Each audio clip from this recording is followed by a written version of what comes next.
Bois d'Argent 4 lengths off her. There's 6 lengths to Zardozi, Care Tempesta. Pride of Jenni comes around the corner. She's been in this situation plenty of times at the 250. She's still 3 or 4 lengths, Bois d'Argent and Zardozi. Pride of Jenni below the 200 metres. 4 lengths in front. Zardozi's finishing hard, but it's Pride of Jenni. She's back. It's the spectacular. Pride of Jenni wins it by 2.5 lengths and a big fist pump from Froggy. Zardozi second. I love that. A big fist pump from Froggy. He joins us right now. G'day, Craig. Morning, mate. How are you? Very well, thank you. Oh, you would have loved that. And I said earlier on, we talked to Racetrack Rolf and a few others. You are the perfect jockey for this horse.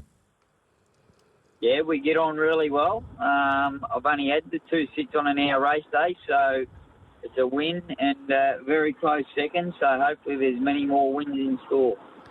Obviously, must have been some sort of apprehension going in for it to come back in those circumstances and 1,800 metres first up. So first off, kudos to Kira Ma for turning her out in such good and fine fettle.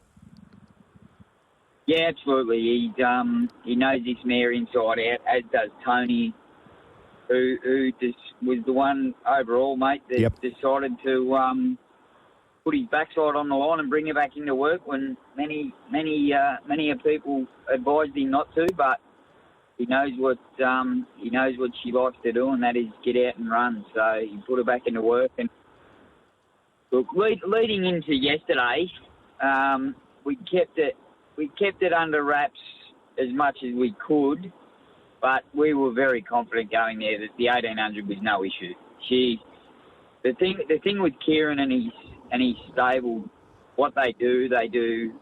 This mare wouldn't walk out of a box without having a test done on it, whether it's a lactate test or a whatever it is. So they knew exactly where her fitness was and what she was capable of doing, and I knew how good she was going just through riding her in her jump out and her gallop. So you mix those combinations together.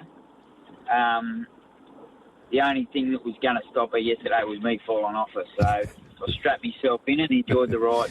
I reckon it's about the 700 or just coming up to the 600. Actually, the replay's up on the screen now as we talk. But you started to get a bit serious then, and all of a sudden the horses behind you were gasping for oxygen. It must have been a terrific feeling.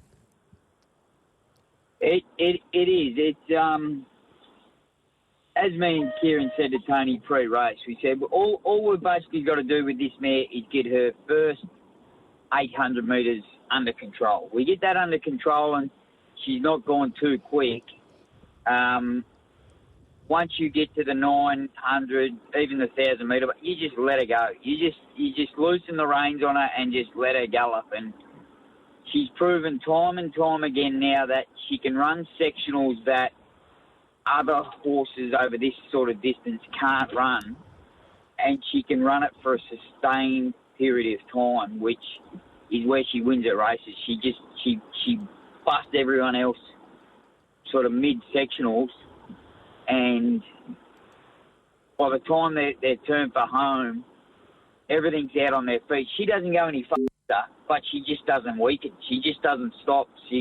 I think her sectional between the 1,400 and the 1,200 was nearly identical to what she ran from the 200 to the winning post. So if she's able to do that over that period of time, it's no wonder that there's big margins. Like yesterday, there's 6 horses in it. It would have been 400 metres from first to last. Yep.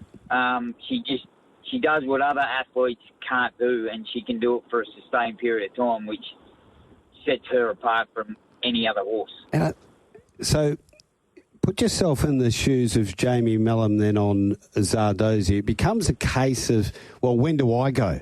Doesn't it? And it must make it very difficult for those back in the field to just get that right for when they can put their horse into the race to run you down. Correct. Jamie, to be fair, I thought Jamie rode her horse well, but Jamie just didn't have a horse to be able to cart her into the race. Yeah. When Jenny's kryptonite is when there's a big field and there's 2 or 3 other horses that not so much be pacemakers for other horses, but set the gap between Jenni and her main rivals is not as big. So, like, Mr. Brightside, he would quiver every time Jenni's nominated for the same race because his racing patterns race up on speed, but Jenni has him at his top the whole way. His acceleration's taken away from him.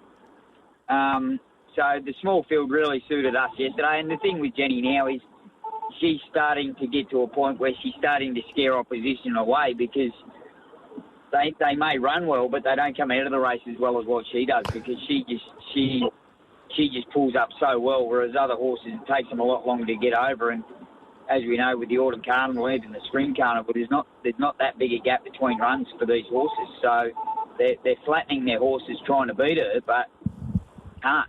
Is she going to the Australian Cup? As far as I know, she is going to the Australian Cup.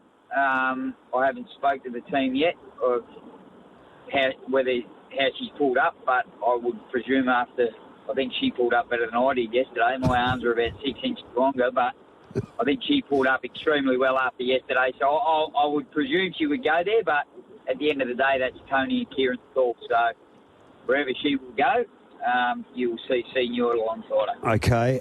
Craig, if she goes to the Australian Cup and Deny Knowledge is in that race, does that pose a problem? That poses a big problem to Deny Knowledge because Deny Knowledge is a horse that basically only wins when she's able to scruff out of a race and dictate and run her sectionals. Whereas I can guarantee you Deny Knowledge is not going to be able to carve out the sectionals Jenni runs for this period of time.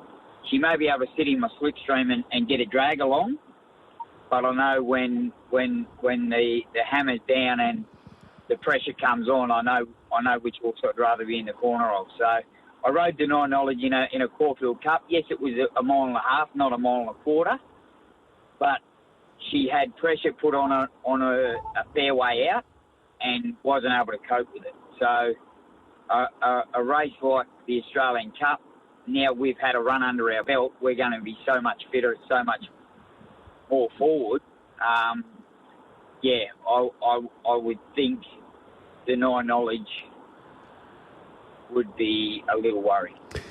Froggy, we got to get moving. One more guest, Peter the Package O'Neill, comes up before 8 o'clock to talk greyhound racing. Thanks for coming on the Aftermath today, and how good was that yesterday? It was fantastic. My pleasure. Thanks, guys. There he goes, Craig Newitt.